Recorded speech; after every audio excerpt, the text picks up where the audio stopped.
welcome. Hey. Oh, didn't see you there. Number 12 in your seats. Wait, get in. No. Number 12. We're back. It's almost Christmas. Getting closer. Although I've been saying that for 2 months. You're like August. Almost Christmas, guys. Start shopping. Women be shopping. Women be shopping. Are you done your Christmas shopping yet? Well, technically I am. I was done in October, but the thing is, no, I shouldn't say October, probably November. I don't know. But like I have to do my brother-in-law and my dad, but they're both people who are buying their presents and giving it to me. So I'm done, but they're not done. They're shopping for me to give to them. Because they're just people who are harder to buy for. I had like so many ideas for my dad this year, but then every one of them, my parents were like, meh, nah. And I was like, okay. I never have any ideas for my dad or my brother. Those are the two people. Like, I bought a big gift for my family this year, and I'm not going to say what. Because they listen to this. But I like I'm probably just going to get smaller things for my family. I can't even say what they are. I guess we'll talk about presents in other podcasts. Guess so. All right. So how's your week been so far? I heard that you had 3 days off in a row. 3 days off What'd in a you row. learn? I learned a lot. I watched an entire series. Amazing. But it was like a web series, actually. Oh, okay. But it was a reality show. Like Keeping Up with the Kardashians? No. Okay, more like cool. more like a Project Runway, America's Next Top Model kind of thing. What the heck is it called? It's called Strip Search. Oh. It's about webcomic artists. Sweet. Yeah. It was really actually super exciting. I knew I read a lot of webcomics, I think. Well, maybe not a lot compared to other people, but compared to the average person, I definitely read way more. And I knew some of the artists' comics from this show. So I was like, okay, I'm definitely going to watch this. I don't know when, but I will. So I had 3 days off and I was like, the time has arrived. I'm going to watch this show. And each episode was 3 videos long, and each video was 20 minutes long. So overall it was 60 minutes each episode. It was pretty good though. And it was I can't remember how many episodes, but it starts off with 13 webcomic artists, and then they have challenges, and whoever wins the challenge picks 2 people to go down to elimination. It's kind of like Ink Master kind of, but the elimination is another challenge for the 2 contestants. So the 2 contestants pick these words out of this wastebasket of broken dreams of ideas that were perhaps before their time. And that's just the shtick they do before they do the elimination round. It's really funny though. It's such a funny way to eliminate people. I don't know. They pick 2 words out of the wastebasket of broken dreams, and there'll be words there was one that was mermaids and ukuleles. There was cats and cars. There was naughty and mystery. And these are they have to form comics with those 2 words as their themes. That's cool. Yeah, it was really cool and funny though. And the whole time the judges are heckling them, and they're the creators because the show is run by this parent website called Penny Arcade, which is also the name of their webcomic, the creator's webcomic. Yeah. So it's a whole company actually. They have a whole website. They have different branches of the website which do different webcomics, and the winner of this strip search gets $15,000 and a year in the Penny Arcade studio as an employee. Nice. Doing their own comic though. They don't have to work for anybody else. They just do their own comic and get paid to do it by Penny Arcade, as well as at $15,000. So that's a pretty sweet gig if you're a webcomic artist, because webcomic artists don't make any money when they first start out whatsoever. They don't have any basis to know if they're going to be successful. They just kind of go for it. A lot of them have 9-to-5 jobs. They didn't it. You have to be really successful to be able to have that as your full-time job. So the 13 of them start going throughout the show, and you get to know a bunch of them, and this happened in 2013 too. So it's already been a full year since then. and I'm like, so I know that, like, I wouldn't have known their webcomics prior to that. Yeah. A lot of them came out because of this show. A lot of them got like a lot more work because of this show, and a lot of them a lot more opportunities because of this show, and a lot of them are actually doing full-time webcomics now, which is super exciting. Yeah, that's really cool. Yeah. So like that's like where my mind is right now. All I think about is like this show that I was watching and this big like, oh, it was so cool though. It was so cool. I really liked your show, Penny Arcade. So being like Do another. being somewhat of an artist yourself, do you ever see yourself doing something like that? No, because they're like, okay, the level of talent I possess as, you know, someone who draws is like purely a hobby. I just do still shots mostly. I don't really do anything that like, I don't put my skills to the test. I just do what I do and think it looks pretty. I like the amount of creativity and like artistic talent, like where I treat what I do as a hobby, these people, it's their career, it's their life, it's their livelihood, and like it really shows. Sorry, I forgot to breathe. And it really shows, and like the passion that a lot of these people have is just like so evident. So you don't get like when you watch a show like that, especially when you already have a talent like that, you don't get in this like mindset like that's, oh my gosh, I could totally do that too. That's what I'm going to do. No, I get in this mindset like, man, these people are crazy good at what they do, and I really respect them, and I could never do anything like this.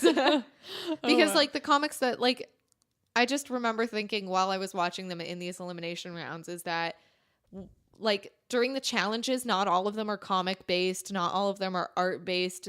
It's supposed to, like, the challenges are supposed to help round you out as a webcomic creator, right. CEO. Yeah. So it could be like there were challenges where where they had to autograph things, but they had to do it with President Obama's autograph because that way they could judge each autograph and see like which one's good, because it would be the value of the piece of work that they're sending to somebody. Say they have a Kickstarter and they're like, oh, if you like donate this much money, you'll get a print and it'll be signed by me. Well, if you have 30,000 prints to sign and you do a bad job on your like your signature, then well, that's somebody's like, that may be 30,000 to you, but that's one to somebody. Like that's one thing that they're getting and it's signed. And if it's like a bad signature, you're just like, great, what a worthless thing. Like, yeah. So they had like challenges like that. They had a challenge where they had to go through like a contract, and like the entire Penny Arcade staff is into it too. There's like, they were like, if you're going to be part of the Penny Arcade staff, you have to know our number one sport, ping pong challenge. And like the whole day they just did like ping pong, and like they had like it was cute and funny though. Like it's not like these like really high budget like reality shows. There's some pretty cool prizes in it involved, but like you're not gonna have like a celebrity come out like every single day, or it's like a web series. But it was super good and I loved it, and I would definitely watch it again. Nice. And like some of the comics that these people draw in their elimination challenges, I just remember sitting there and thinking like, this is so high pressure, and they have to think of this like just out of their heads, just out of the top of their heads. And some of them do it and some of them don't. And like, even if you're safe for one day after elimination, you could be put up like the next day or a few days after that or whenever. So you'll see somebody who like passed the elimination round and the other person got sent home and they had a really funny comic, but then they'll go into elimination round another time and like you can tell that they just couldn't think of anything and they end up getting eliminated. Well, it was just like, man, I'd be the person who doesn't think of anything.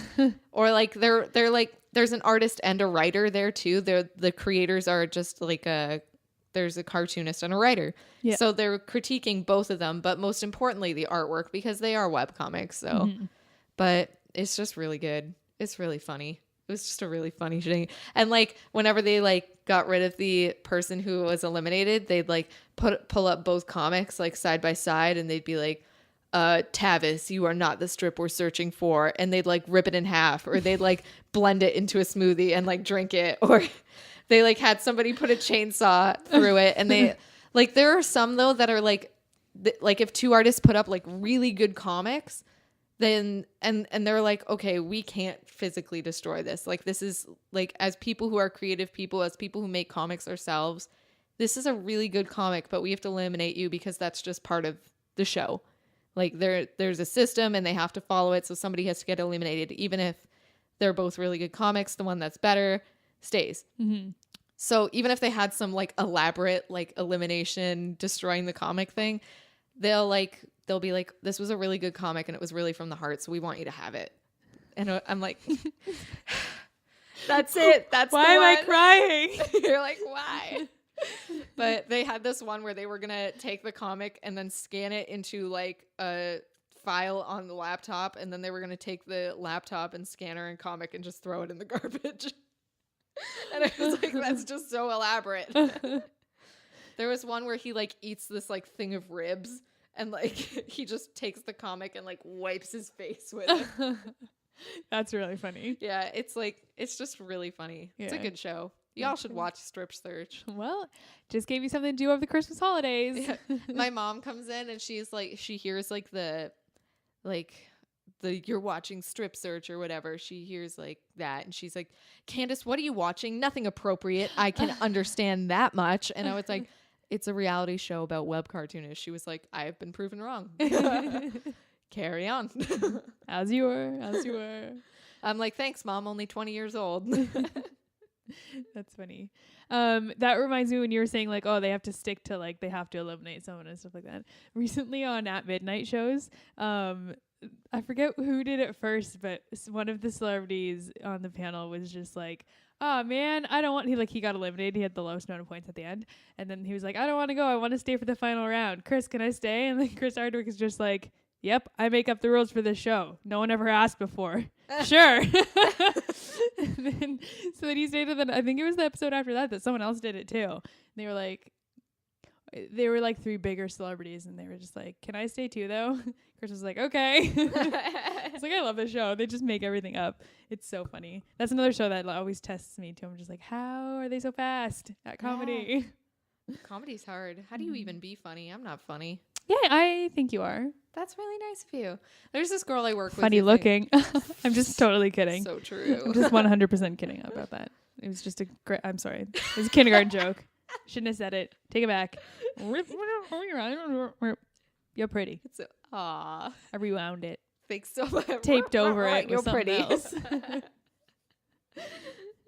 Anyway, you were saying? I don't remember what I was saying. Oh, cool. So I have had Netflix for the week because I'm taking care of my sister's Netflix account. So when do you have to give up your Netflix account when she comes back? Yeah. When do you have to get rid of that?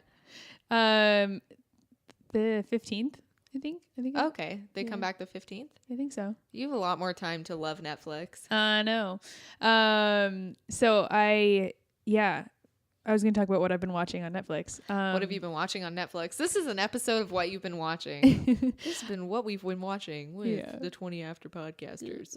I've seen a lot of things that I'm like, oh, I'm going to watch that later. And when I started out like looking at it the first day, I was just like, oh no, there's too much. I won't be able to choose because sometimes I get so overwhelmed that I just end up watching like How I Met Your Mother for the 15th time because I can't decide on something new to watch. But anyways, I watched Chelsea Peretti's 1 hour comedy special. Do you watch Brooklyn Nine-Nine? Yeah, I do. Okay, well that's Gina. Oh, I love Gina. Yeah, so I was catching up on Brooklyn Nine-Nine last night, so it's weird that you would say that because season 2 came out and I hadn't seen any of it, and now I'm on episode like 8. Nice. Yeah. So Chelsea Peretti just put out a hour comedy special. She's probably so funny in it. She's so funny even when she's scripted. She's hilarious. Like so funny. She's really funny. So yeah. My new spirit animal is the naked mole rat because I have committed a heinous sex crime. You're like, Gina, no. Yeah, I can't really remember any bits. I had seen so many parts or like GIFs of it on Tumblr before I watched it. And I was like, well, that has to be one of the first things I watch. I started watching Happy Christmas, which is a new movie from Anna Kendrick and Lena Dunham. Okay. And some other people. Not a fan of Lena Dunham. Oops. Lena Dunham. But who is she? Like, that's a girl who made Girls. Nope. The show Girls. Nope. Wait, no, as in you've never heard of Girls? No, I've never heard of Girls. How? That's like the most famous. Well, not that I've ever seen it because I'm not into it, but but it's super famous. Anyways, okay, well then I guess I don't know if you'd be familiar with her, but anyways, Happy Christmas. I'm pretty sure it was made by the same people who made the movie Drinking Buddies a year ago, which I is haven't with seen like, that. oh, that's a really good movie. You've seen like every movie. Let's be real. Yeah, Like true fact. That's what I do. Yeah, Olivia Wilde, Okay. Jake Johnson, that's Nick from New Girl. Okay, like I can picture it, but I don't watch a lot of New Girl, so. Okay, cool. Weirdo. I'm totally I kidding. don't have time for anything. I'm so sorry. No, that's I cool. say as I watch like a web series Yeah. in like 3 days. Spent the last 3 I days don't watch watching web anything series. mainstream. Clearly. I know, I'm so mainstream with all I do is watch hipster web series and Futurama. Anyways, so Drinking Buddies was really interesting because they made it like the guy who made it wrote an outline of what he wanted to happen. So then he would have a scene, and Anna Kendrick's in that as well, and a bunch of really famous people who are really talented. And he would say, okay, this is where I want the scene to go. Like take it from here to here. And there was never a script written at all. Like one word for the entire movie was written. Wow. And they all just like improved it, and it's so, I love those movies. A lot of people aren't into those kind of movies, obviously an indie movie, because they're like not so like structured and they're not like amazingly produced, but I love those because they're so real, and like everything about them is just like I connect with it because it's like those are human emotions that they're like really tapping into. There's another movie called Celeste and Jesse Forever with Rashida Jones and Andy Samberg that's similar in that respect, where it's more like real. We should just have a day where we watch those 2 movies and eat guacamole. Those are our 2 movies we were going to watch as of right now. Okay. I've decided those were the movies. Awesome. And they're both actually, it's Celeste and Jesse Forever. I don't know. Drinking Buddies just came out on Netflix, although I have it on DVD. But anyways, it's not, they work at a brewery. It's not really about them drinking. They drink the entire movie, but it's not about that. Anyways, it's about relationships. Yeah, so Happy Christmas just came out, and I watched half of it, and I was like, well, I wasn't in the right mindset because I was in a very excitable like mindset because I was excited for things, and it's more of like a feel emotions movie because it's so real. Okay. So I was like, I'll watch this later. You have to be in that space. Yeah, just less of an excited phase because I was like, yeah, excited. No, I hear you. When you're in that like excited thing, you need to watch like Elf. Yeah. So I watched Happy Ending season 3. Have you seen that show? I've seen parts of it. I've been compared to characters on Which characters? Happy Endings. I don't know the names of them. It was a couple years ago, but I'll describe them to you later in life. Awesome. I think that, the one character I was telling my friend Taya, the one character Penny is exactly like her in a lot of ways. Okay, not exactly, but mostly like her in a lot of ways. But anyways, Happy Endings is a hilarious show. It only lasted 3 seasons, but it was so brilliantly written. Like, I think one of the best. It was so smart and funny. But it was so underrated when it was out. I think it was up against a lot of other shows that were like beasts at the time. The Office was still on. How I Met Your Mother was still on. So it was like 30 Rock was still on, and Parks and Rec is going into its last season right now. That's true. I want to talk about that drama after. That drama. that heartbreaking tragedy. No, did you hear about the drama about it? No. Okay, wait, let me just finish this. Happy Endings is hilarious. Watch it. Okay. So Parks and Rec was, so they're on their last season. They're airing it in a month, like the entire season, back-to-back episodes in a month. So 2 episodes every week. And like everyone is PO'd because NBC is just like, they're like, let's just like hit it and quit it. Let's get it away. Let's finish this. And everyone's like, NBC, you're acting like an idiot with your best shows. They've always, put like Parks and Rec to the side, and like even after the first season when it became good, they never treated it like or put it up there on the pedestal that they had like other shows on, and now they're airing it so quickly just to like get it done, and people are upset. Yeah, that's really like that's one of your best shows. I thought that like they're as upset as I get when really good shows like they come to an end, there has to be an ending. Yeah. There No. always has to be an ending to really good shows, because even though it's an amazing show and you're like, oh, I don't want this to end, a part of you knows that if it went on way too long, like some shows have, you would just be upset, and it'd be like watching a beautiful unicorn die. Yeah. And like, Well, I think some shows are really smart to like end when they want it to. Yes. Did you ever watch Flight of the Conchords? I watched some of Flight of the Conchords. I heard really good things about it, though. Yeah, so they only ever put out 2 seasons. They were asked many times to not only put out more seasons, but I'm pretty sure they got offers from from bigger broadcasting companies to put out more seasons too. But right like from the end of season 2, Brett and the other guy, crap. Anyways, they were like, no, that's all we want to tell. Like, we don't want to stretch our stuff and make it like half as good. That was the best that we could have done with that storyline. And we're done. So they and they could have made millions and they only did 2 seasons. So yeah, I mean, that one, yeah. That's about, like, you can really tell when people are more about the art that way. Mm-hmm. Like, there's people who are about the money and there's people who are about the art. And, like, those guys are artists. Let's be real. Even though they do, like, silly comedy stuff, like, they take their stuff seriously. That's like Lucille Ball. Even though she was a comedian, like, she did comedy. That was her whole thing. She was very serious about her career. Mm-hmm. Like, you couldn't, like, that's not something you just mess around with when it's somebody's passion. Yeah. And like comedians know when to draw lines too, I feel like. Mm-hmm. Like, a lot of people think that there's no boundaries because it's a comedian, but there are boundaries too. Mm-hmm. Yeah. Art is hard is what I've learned. It's so hard to be passionate about like the struggle that I see a lot of artists go through, not just like painting or drawing or anything, but artists of all factions. I think that they struggle a lot with their passions and how to succeed in them, because there's so many ways you could just go to an office and get a 9 to 5 and get like a decent pay, but that's not something you're passionate about. And artists who strive to be successful in their career as an artist, that's so much respect to them, because that is so hard to do, especially for an actor or a musician. Like, I don't know. It's like you feel like it's either like you're famous or that's it. Like, Yeah. yeah. I know there's a lot of people, obviously there's millions of people in Hollywood who aren't acting.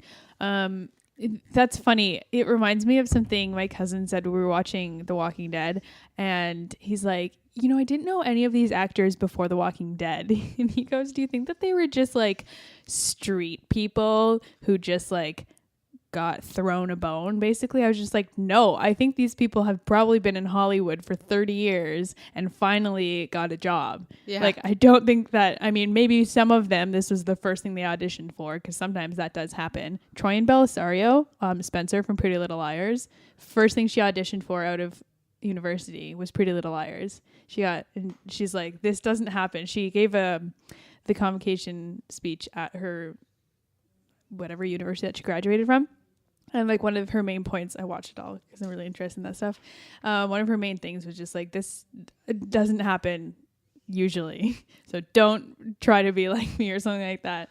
Obviously she was so smart, and she was really down to earth about her situation. Yeah, exactly. But yeah, no, I totally agree with that. I think if you, there's that quote that I have in my office from Olin Rogers that's like, there are going to be people who say you can't make a living doing what you love, but are you really living if you're not doing it? Are you?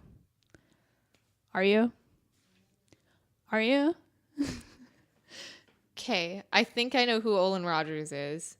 He's a YouTuber as well. Okay, I'm pretty sure I know who he is then. He does this one, like, there's this one video that I always come back to with him, and it's the one where he and his uncle are like driving by, and his uncle seems like this huge puddle, and he's like, I'm going for it. And he's just like, what are you talking about? And then he sees like this giant puddle, and they like drive straight into it. And while they drive into it, there's another car coming towards it that they didn't, like, the guy had his window down, and like as they hit it, there was this huge splash. And like he describes the guy in the car's face who's just getting splashed because his window is open. He describes his uncle's face and he describes his face. And the way he does it, like I want you to link this video if you can find it. I will. Yeah, no, I've seen that. The way he describes he's a storyteller. Like that's what he does. I like cry laughing. I like literal tears. I cannot stress this enough. He's super funny. Watch him. There's this one that he I can't remember which. I think it's the video about the bathroom stall. I can't remember. I remember exactly that one. Ghost in the stall. Yeah. Is it that one where he's like, it's a Monday? Is that like, one? He does that a lot in his videos, though, doesn't he? Does he? I think it's just from one video. I think that's the one where he says it's a Monday. And then that GIF is always on Tumblr too. Oh yeah, so funny. Every Monday. Yeah, he's hilarious. And then there's that other story he tells about. Now we're just reminiscing on funny Olin Rogers stories. All of them. Where he was at a boys' camp and like for some reason he was naked. Is really I don't funny. think I've ever seen that one before. That's a hilarious one. I just want to go home and watch Olin Rogers videos now. It's one day. Yeah. So here's a question: if you were like talking about like artists and like really following your passion, are you still in the stage of like what the heck is my passion that I'm supposed to follow? Oh yeah, 100%. Like I feel like people. I don't know. I'm kind of jealous of people who know that they're like what their one passion is in life. Mm-hmm. And it's so rare to find those people, but those people are super lucky and they might not feel like it because now they have to like strive for this one thing, but it's like a lot better than not knowing what you want. Yeah. And like, I know what I don't like to do and I know what I like to do, but it's like, what do I love to do? Yeah. No, I know that just hasn't hit me yet. Maybe I need more experiences in life, but there are things that I'm definitely passionate about, but are they things that I really want to do for the rest of my life? Yeah. Are they things that I really want to work on? Are they ever changing things that are going to keep me interested? Because I feel like I definitely say that I'm like, I'll be like, I definitely want to do this. This is something I'm really passionate about. But then when it comes right down to it, I'll be like, but is it something that I really think that I could do for the rest of my life? That kind of thing. Mm-hmm. And I think that if I have, like, I really do hope that one day I find this dream career of mine. But if I do find that dream career, I definitely hope that it's something that keeps me challenged. But at the same time, like is ever changing and it keeps me interested. So it doesn't stress me out and overwork me and make me feel like completely like drained and strained and done. Yeah. Because, right, like, at the current moment, obviously, my job that I have now working at a coffee shop. I don't know if I'm allowed to say the name, Tim Hortons. When I worked there, we weren't allowed to talk about it. Oh, no? But who knows? I guess not. Well, I don't know. Whatever. Anyway. Too late. Whoops. Don't worry about it, though. Anyway. It's like, it can be very stressful. It can be a very stressful job, and it's strenuous. And I feel like a lot of my energy comes out of that job as well. So when I actually have free time, when I'm actually doing stuff that I want to be doing, mm-hmm. I feel like I definitely have less energy to do it. And if I do have a career, I want to be able to have energy and time to hang out with my friends, to be able to like put my all into my relationships too, because like careers and passions are beautiful, but that can't be your everything. Mm-hmm. You know, I definitely treasure the relationships that I have with my friends, my family, my boyfriend. Like, I want to maintain them. And I feel like with the limited amount of time that I do have, not that I like dislike any of the things that I do extra. I definitely love doing them. I just feel like with all the commitments that I've made, it definitely takes a lot of maneuvering to maintain the relationships I want to maintain. And it's not always perfect, and I definitely go some lengths of time without seeing some friends, but I think that overall it's worth it. I definitely want to keep doing what I'm doing right now, but if I could somehow get paid more money and work at a coffee shop less, that would be ideal. Yeah, always ideal. Yeah, I had that when I worked at a coffee shop. Wait, I can say it now. Worked at Tim Hortons, son. Best years of my life. Never forget. No. Or always forget. Definitely forget every day. Yeah, it's physically exhausting, and people really value that. When I worked there, like everyone around me who didn't work there was just like, oh please, you stood in one spot all day and stirred coffee. I was like, yeah, but no, not at all. Like, Yeah, you really don't actually. know. It is the most physically exhausting, I mean, not the most physical exhausting, the most physical exhausting job I've ever had. But it really does, it drains you physically. And like, I remember I would get off shift and I'd just be like, I have the mental capacity to really want to go out and socialize right now, but I cannot get up. I need to nap for 5 hours and then go to bed. Yeah.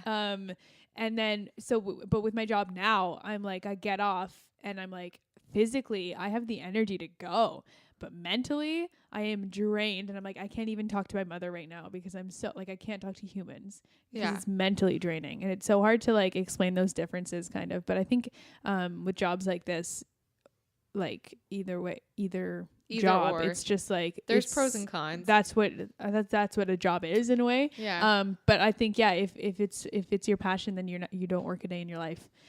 Yeah. In a way. But it's always going to take time and be a lot of work. Yeah. But if it's something that you love, I don't think it will feel as much. I mean, mine doesn't feel like work now until I finish, and then I'm just like, why am I so exhausted? Oh, I just worked for hours. So yeah. I hear that definitely. I feel like the hours at my job right now, like no matter what, you're going to be exhausted. Yep. Because if you work midnights, well, you're working midnights, you're going to be exhausted. If you work afternoons, well, at my job, that means that you finish at 11 o'clock at night. So if you're not that kind of person, like I'm not that kind of person, I get tired at like 9. Like I can't stay up that. You get tired at 9 because you wake up at 5 to work. Yeah. And that's the thing I've always been kind of like an early to bed kind of person, I guess. Are you more of a morning person then? I'm definitely more of a morning person. I think in my high school days, I like to think I was a night owl. Mm-hmm. And then I would stay up super late and sleep in super late. That's what high school is for. Yeah. But I actually have friends who like one of my friends is genuinely a night person. Mm-hmm. Like when you're in high school, it's like, are they a night person or are they just in high school? Because that's basically it. Because I'm a morning person, turns out. Sorry, world, but I'm a morning person. But I definitely know people who are actual night people. Oh, yeah. I'm a night person. 100%. Yeah. If you talk to me before 12, I will seem the same to you, but I will feel so not into anything. Yeah. I didn't leave my house today until 12:30. Sometimes I think people have a hard time understanding that I'm super comfortable in complete silence, but I feel like, okay, like say you and I were about to, like, we were like, okay, let's hang out like tomorrow morning, and you're a night person and I'm a morning person. So you feel like it's your social obligation to like hang out with me and talk to me and like be animated with me. But like, I'd be super cool with you just like being quiet and us watching movies and being quiet for like 4 hours. And I think that people like don't understand that. And sometimes I don't even understand that, where I'm just like, okay, I'm hanging out with people, I guess I should start talking or saying stuff. But sometimes people just want to be like, sit and shut up, and that's it. And I feel like kind of like a bad friend sometimes when that does end up happening, because like a lot of the time I won't have time. Like yesterday night, I hung out with my friend Mariah and we watched Brooklyn Nine-Nine like the majority of the time, but we didn't really talk that much. And I felt kind of bad because I hadn't seen her in a really long time, but Brooklyn Nine-Nine's a really on point show.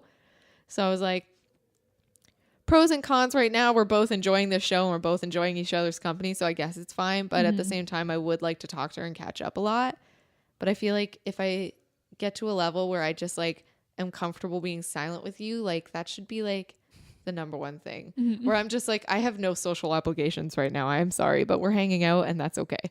Yeah. I think that's a special level of friend, because that's what it's like with like, I think one or two of my friends, and then like my sister and my cousins. Like what we do when we hang out is watch things or silently sit by a pool or like But I think it's the level of friendship, because if it's people who you don't see as often, it's like, well, I want to socialize because I want to know what's new and stuff. But if it's one of your really close friends who you talk to, even if it's not in real life, if you talk to them like all the time, you know what's up. Yeah. It's like, well, when we hang out, we already know what's up. So Yeah. it's like, let's just catch up on Brooklyn Nine-Nine. Yeah. Perfect. Yeah, I feel like friendship scales are kind of weird that way too, because you start out like acquaintances, you don't really like I feel like it comes kind of full circle. I love watching friendships grow. It like comes full circle for me, because it seems like, oh, like you're just like new acquaintances, you don't really want to hang out, you don't really say that much, and then like you get to talking more and more, and then you're like best friends, you talk all the time, you hang out all the time, and then it just reaches a certain point of comfort where there's zero social obligation whatsoever, and you're just like quiet with each other again. Mm-hmm. So it just comes full circle where you're just like, we can have like the best time ever and be like happy and animated and talk all the time, or we could just sit here and be silent and watch a show. Either or, we're super happy. Mm-hmm. Like that's just it. Like, right. Yeah. I think that's just either one, it won't feel awkward. Yeah. But then also the great thing about like when you've come full circle is that you can also hang out and like talk for 5 hours straight when you plan to just be silent. Yeah. It's like, oh yeah, and this. So often we'll be like, oh yeah, we really need to get together and watch this Christmas movie, and then like we'll sit there the entire movie and just talk. I had my friend Heidi came over the other day or whatever, and we were like, oh, let's start this Christmas movie stuff. So we put on 4 Christmases, and like we talked through probably 90% of watching it. And then we just sat there and kept talking, and then the movie started playing again. It played again, and we just sat there the whole time talking still. That's actually beautiful though. Yeah. That's perfect. Like that. Mm-hmm. I had something I was going to say and I can't remember what it was, but it was good. Obviously, it was the smartest thing you would have ever said. You're Probably. Basically Einstein. I basically am. You're welcome, internet. Do you think Einstein was like super fly? Like as this a person? Is a serious question. This is a serious question? Yes. I feel like I don't personally know enough about Einstein. Like you've seen pictures of him. Like I've seen pictures of him, and I've seen that picture of him where he's just like, yeah, that one. Yeah, he was probably pretty cool to hang out with. No, but like, was he fly? Was he fly? Yeah. Understand my lingo. I'm gonna say yeah. I'm gonna say Einstein was pretty fly. I don't think he was. No? I think he was only fly as an old man. Oh, I thought you meant like, okay, yeah. Throughout, I keep forgetting Einstein like had a youth. Like, you know when you like trap people in certain ages, like Audrey Hepburn. Yeah. You like, trap her in an age? Like when people picture her, they picture her from like Breakfast at Tiffany's. Oh, do they? Yeah. People don't understand. I think I know too much about her. People don't like, yeah, I think so too. People don't like, she grew up and she got old. And she was still stunning. Yeah. She was still perfect. And she did a lot more with her life too. She did like. She was Angelina Jolie of the 50s or 60s or 70s, wherever. Wherever. She was pretty good though. Excellent. Awesome. Yeah. Anyway. Are you a fan of her movies? I've seen a few of her movies and yeah, they're pretty good. I would watch again. Yeah. Understandable why people have a lot of prints and t-shirts of her. I would do that. Mm-hmm. People have a lot of like, I think I've seen more Marilyn Monroe movies than I've seen. Yeah, well, yeah, you're a Marilyn Monroe person though. Yeah. You have a lot of her stuff. I have a clock and a calendar. And I feel like I used to have more stuff, but I definitely don't. I used to get Marilyn Monroe calendars every single Christmas. And one year I got 2. And then I had both of them pinned up. And then the next year I got none. So I'm really hoping someone gets me a calendar this year. Because I use them. Oh, yeah? Yeah, I do. I definitely like write stuff in That's and like good. flip the page every month. And I like keep track of everything that way. And it was really convenient. And then no one got me one year. And I was like, well, I'm not going to buy myself a Marilyn Monroe calendar. It's already March. So you didn't have a calendar at all? No, I just kind of used my phone, I guess. That's why you're always late. Yeah, forgot a lot of stuff. That's probably it, to be honest. Somebody get me a Marilyn Monroe calendar. Challenge. Oh, that's what I should tell. Oh, people keep asking me what to get me for Christmas. I should just keep saying Marilyn Monroe calendar. Perfect. You'll have enough for the entire year. That's exactly it. Amazing. Yeah. I don't like it when people ask me what to get them or what they should get me. Oh, I worded that wrong. I definitely ask people that and expect good answers. My answer is just don't get me anything. When people ask me, I'm just like, I don't know. Yeah. I don't know. Or I'll want somebody to like, just know. Just know. That's it. Oh, totally. I'll be like, why do you have to ask me? Like, it ruins everything. But I'll definitely ask people all the time. I'll be like, what do you want? What do you want? And that doesn't mean you're going to get what you answer with. That's the thing. Like the things you answered, none of those. I don't even remember what I answered. You answered like camo. You liked shoes with studs. Yeah. You answered like all clothing. But I didn't get you any of the things that you put on your list. But it's still nice to know like the general area. I did a lot of personal clothing shopping while I was shopping for everyone else. Oops. Not sorry. Yeah. Yeah, I had a couple people ask me this year what they want, what I want. Yeah. I'm just like, here are some general ideas. Because I don't want to, not hate, that's a really strong word, but I don't want to tell somebody what to get me because then I feel like I'm asking them to buy me something. Yeah. I get like, that. I understand, obviously, it helps them a lot. But it's like, I don't know. I'm somebody who like, all year is like buying Christmas presents for people because if you say something that's like, oh, like if you just say an offhanded comment about really liking teddy bears, like I'm buying you a teddy bear that day and I'm wrapping it already for Christmas. And it will be like, hey, and you'll be like, how'd you know? I'm like, because I'm this best friend in the world. Because that's why. Like you're really good because you talk about a lot of things that you love all the time. So I was like, Christmas is in the bag for Candace. Like this is you're the hands down easiest person. I had to stop shopping for you because I was just like, she talks about a lot of things that she loves all the time. I'm pretty open. I'm like, I used to think I was a really stone cold person, like really cool, but I'm really not. No, I'm not at all. Even if I try to be quiet and shut up about my feelings, you can read my face in half a second. I think you're the least quiet person that I know. Like you talk a lot. I'm so sorry. No, because I don't. No, because I'm trying to compliment you. There are people in this world that like they talk a lot, and you're just like, ugh. So whenever somebody like, I don't know, when you describe somebody as like that person who talks all the time, you're just like. That person is exhausting to me mentally. I don't want to exhaust you mentally. You don't exhaust me. Okay, good.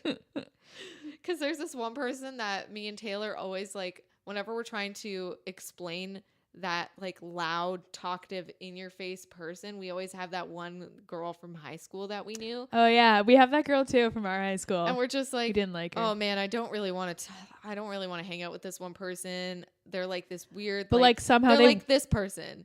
They're like Susie McFornum I'm really bad at names. But like somehow that person has weaseled their way into your friend group.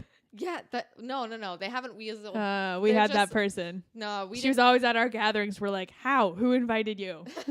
But really, we were like, hey, you're so fun. We love you because we were nice people.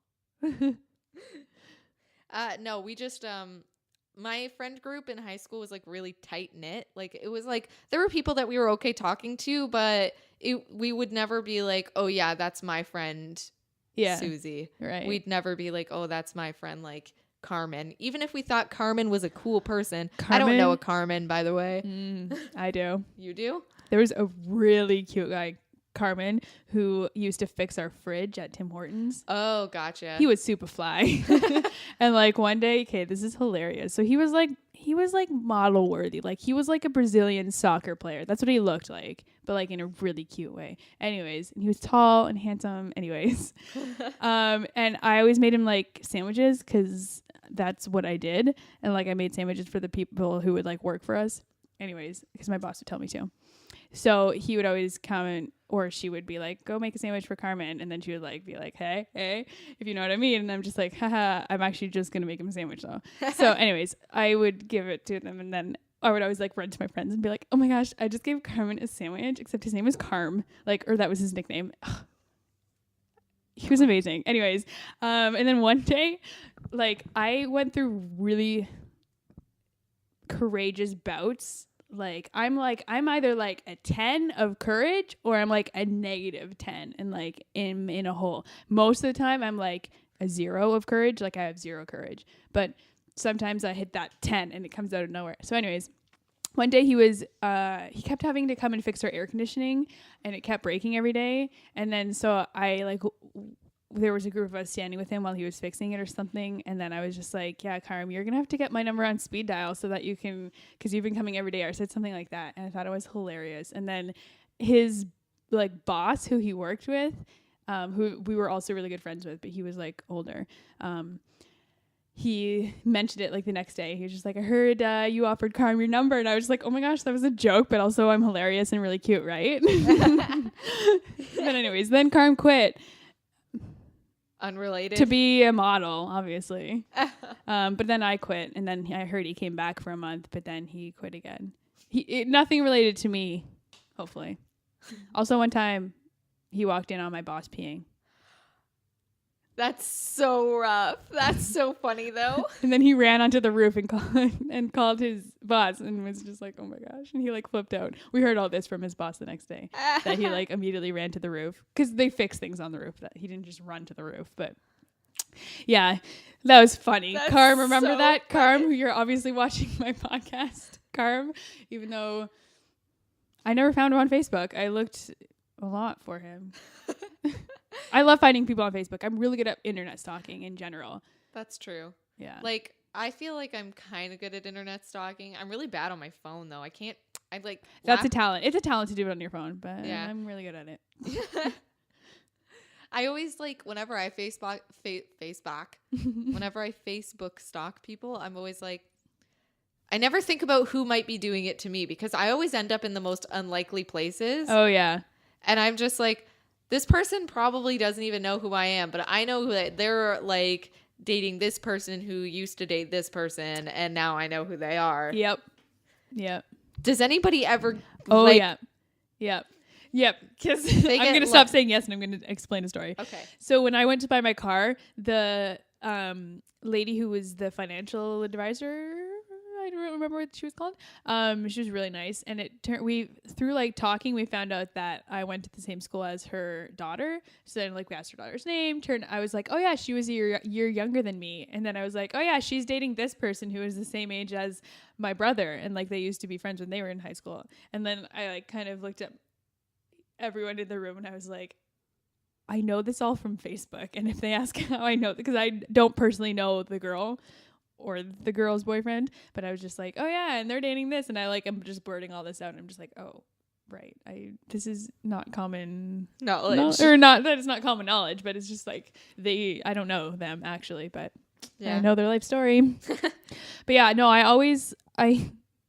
do other people do this? Okay, do you ever go on your own social media or whatever and like stalk yourself as someone else? Just to see if you have anything stupid up there? No, to see how cool people think I am. Like, or yeah, okay. I guess that's the same way, but I'll be like, oh my gosh, what if, okay, for instance, since we're talking about Carmen, what if Carm is looking at my Facebook profile? Like, how would he see this? And I'll like go through it and I'll be like, ugh, he'll think I'm super fine. Obviously, what other way is there to think of me? Sometimes because I'm married to Taylor on Facebook. So yeah, it's true. We have this thing where we're never going to change that until we're actually married to other people, like legitimately. Wow. I've been with Christopher for 2.5 years and he's never been my Facebook boyfriend. I've never had a Facebook boyfriend. That was actually my boyfriend. Wow. I've just been married to Taylor for like 5 years, I guess. I don't know. Well, that's strong. Yeah, we have a very strong marriage. So every once in a while I'll be like, wow, Taylor has a lot of friends that I have like no idea about. She just like socializes in different groups than I do. I have different friends that don't know like her personally either. But I'll be like, what if they're Facebook stalking Taylor? I'm literally her wife. Like, they're going to find me if they go on Taylor's Facebook because like I'm literally her wife. Mm-hmm. So do we look like a good couple is my next question. Does our relationship look solid online? Do I talk about her enough in my statuses?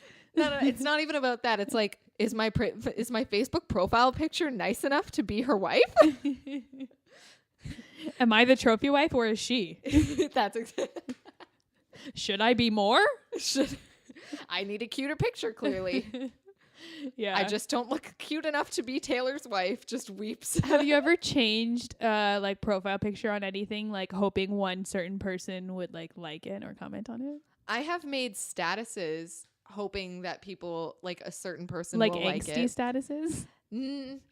It was like I saw this like big like status written by this one girl, and it was like lengthy, and what she wrote was like not at all. Like, it was something about, like, I can't remember. It was, like, her views on religious people and how, you know, like, negative they are. Right.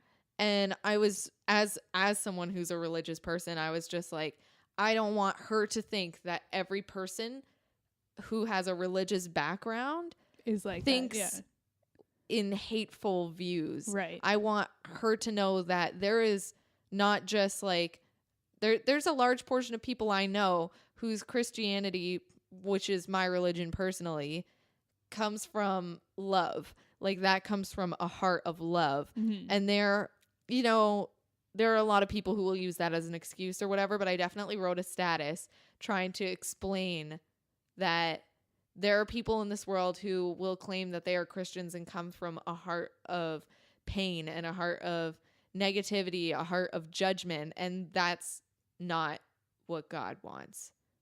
God wants all choices, all decisions made from a heart of love in Christ. Amen. And that's just kind of like what I wanted to like put out there. And I made that status, and literally like an hour later she commented on it and was like, "Thank you so much for writing this." And I was like, good. Nailed it. One for Jesus. Okay. Freeze wow. Yeah.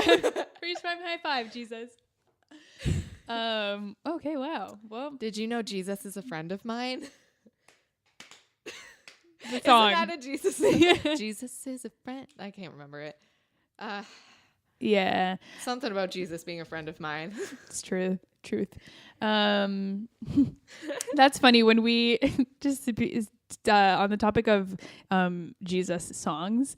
I was wearing this hat the other day and have worn it every day this week because it's super comfortable and it's the winter, so I'm wearing a hat every day anyways. It's clean. Anyways, so it says obey on it if you cannot see.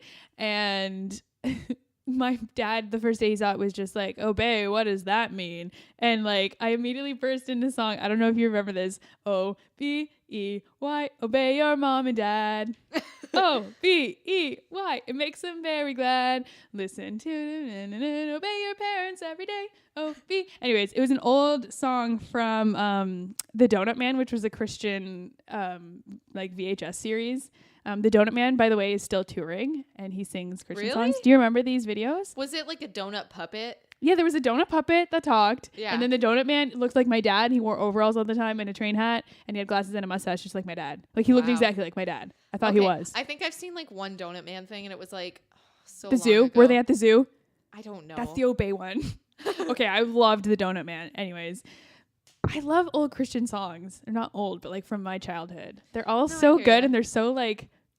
I burst out in a lot of veggie tales, a lot more than I care to admit. Yeah. Were you more like, did you do a lot of veggie tales?